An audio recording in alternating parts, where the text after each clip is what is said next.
د ځاځي سپینه شګې ملي پارک د یو خصوصي مخابراتي شرکت انتن نصب او عملاً د 3G او 4G خدماتونه فعال شول. د مسؤلینو په وینا د ژمنه څو ورځې وړاندې د مخابراتو او معلوماتي ټکنالوژي وزیر د تفریحي سیمې ته د خپل سفر پر مهال کړې و چې نن ورځ رسماً د خدمات فعال شول. په تیر وختونو کې د مخابراتي خدمات دلته شتون لرلو. ساکال چې وزیر صاحب دلته پختیا ته سفر وکړ، ملي پارک ته هم راغی، د مخابراتو په برخه کې څومره ستونزې مشکلات او هدایت وکړه چې د سیلانیانو لپاره ټول خدمات عیار کړی.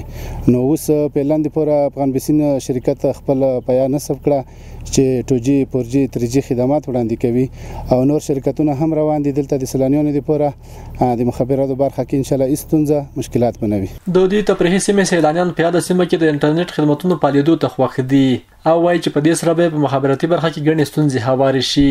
چې یا دلته موږ له 3G یا 4G خدمات وینا یوازې چې کور سره لوکل دغه باندې خبرې کولې موږ د غونډې سر ته ختلو. خو بیا وزیر صاحب راغی دلته، د وزیر صاحب نه ډیره زیاته مننه چې خپل ژمنه یې پوره کړه او ډیر داسې په کم وخت کې د رئیس صاحب د مخابراتو د پکتیا نه ډیره زیاته مننه چې راغی او دوی ټول موږ سره همکاري وکړه. اوس دا د افغان بیسیم 4G فعال شو، نوري کمپنۍ هم را روانې دي او د اختره پورې به څومره سیلانیان چې راځي نو هغوی به د خپل انټرنیټ د 4G انټرنیټ نه برخمن وي. موږ ډېر خوشحاله یو چې موږ ته د افغان بیسیم شبکه دلته لګېدلې ده. موږ ډېر سهولت کې یو او موږ کېدای مو انټرنیټ په ښه توګه استعمالولی شو. موږ دلته لایف ویډیو بیا لیدلی شو، موږ زنګونه کولی شو، موږ ته هېڅ مشکل نشته اوس دلته.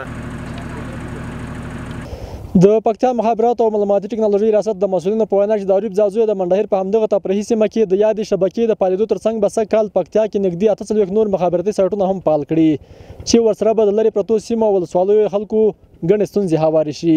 عبدالغفور عابد، د افغانستان ملي راډیو ټلویزیون، د پکتیا ځاځي عریب ولسوالۍ.